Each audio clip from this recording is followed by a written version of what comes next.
Coming up to 9:05, and since registrar Sam Strachan joined Holby City, he's been on a bit of a roller coaster ride. Although he's desperately in love with Chrissy, he's the father of Connie's unborn baby, and he's also busy trying to persuade everyone that he's not in a relationship with a prostitute who's staying in his house. Very simple plot. Yeah, you still with us? Yeah. Confused? Yes, well, you may well be, but luckily actor Tom Chambers is here this morning to shed some light on what's getting pulses racing on the wards at Holby City. Before we speak to Tom, let's have a look at a clip from tonight's episode. Oh, there you go. Tom Chambers is here with us. Good morning to you. Hi. I'm glad I'm not wearing my suit today, otherwise I would have looked like him. Maybe we wouldn't on that, would we? Just give us a bit of background to his character in particular. Sam, he's been through the mill a bit, and I guess he's struggled with his boss getting together with her, and she kind of trapped him, I guess, by... I think she decided she wanted a baby, and then he was going to be used. Then he has fallen for Chrissy at the same time, so he then had to tell Chrissy that there is a baby and that he's found out it's his. And at the same time he's trying to defend himself that there's a girl who's basically homeless and on the streets, no family, her mother's in Spain. He's trying to do the good thing and help her out, but he gives her a key, and he comes back with Chrissy, and they find her in his house, and let alone she's had the cheek to get in his bed. Yes, and that's where the so problem Chrissy is. jumps to the wrong conclusion. She does, and she didn't wait to find out that it was all innocent. But, I mean, it's coming up. It's a horrible thing. It was quite difficult filming it, actually, because when everyone's around you and the rumour land starts, it's the most horrible situation to be in, a bit like being at school when you're in the playground and you think everyone's heard something about you and you're trying to work out whether you're trying to defend yourself, and it was a struggle. So you kind of internalise it. I mean, you can't keep it at arm's length, saying this is happening to Sam, not me. Well, it's funny, even my family are calling me Sam now, which is... So, Dad, it's Tom, it's not Sam anymore. So it's getting the two... I mean, I don't take it home with me or anything, but... it's quite a stressful storyline to play. We have fireworks going off at work. I mean, they were great. We're so lucky we've got such a good crew, and I do generally think that the show is getting better and better. We've got brilliant series producer Diane Kyle, and so it's all going in a very good, strong direction. But sometimes on set with the girls and the boys, it's sometimes girls versus boys, and there's this hierarchy. There's a consultant, and you're the registrar, and Sam, he's the kind of the rule breaker, trying to do the right thing all the time. So there's a lot of friction. Okay. We want to see a bit of those fireworks. Yeah, I think we should see a bit more. Another clip here. Let's have a look. Andrew has anemia.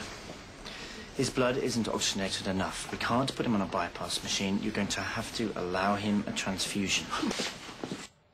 Really are all the thorny issues there, Tom. I mean, that was a family of Jehovah's Witnesses who didn't want their child to have a blood transfusion. Yes, it's a dilemma, isn't it? Because obviously it's a moral and, well, a religious one, and if your son is desperate for an operation, but obviously you're not really allowed to. You can see the obvious dilemma. Okay. Your family's, you've got doctors and consultants in your family, is that right? I have. What do they think of the storylines and how those sort of moral issues are dealt with? Yeah. I'm phoning them at 3 in the morning saying, how do you say that word again? I just can't get this right. The jargon you have to come out with is quite astounding, but they, I mean, they're in the paediatrics, and I have so much respect for anyone in the NHS or medical industry. The amount of knowledge that they have to learn, it's a phenomenal amount, and yet they don't get to kind of watch themselves afterwards knowing it's just entertainment, and they have such real life situations where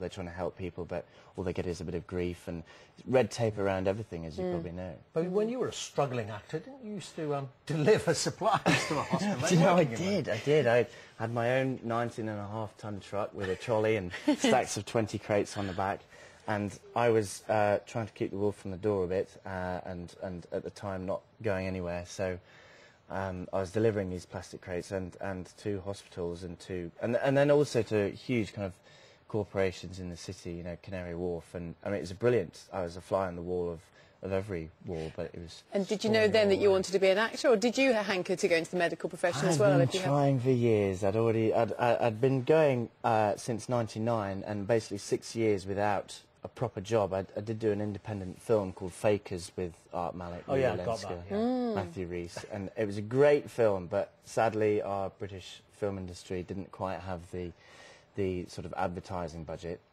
It's very good. It's still out there on DVD.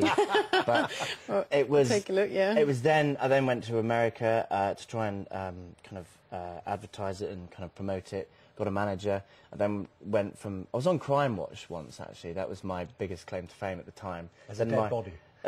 Well, it wasn't CCTV footage, I'm glad to say, but it was actually after that went to Bob the Builder, but didn't accept it. You see, this is what people don't realise. They look at you as this big sort of sexy hunky actor. Well, God, you know, we're all having to. problems this morning. Sorry, and then they don't realise the path that you've had to tread to get where you are. It's a long one. I'd say it takes 15 years to get overnight fame. I think it took me 15 years from the day I lay in bed after the school production of Dracula Spectacular in 1989 with Guy Leavesley. I just suddenly thought, yes, that's what I want to do. That's it. And it's 15 years later getting the first Well, job.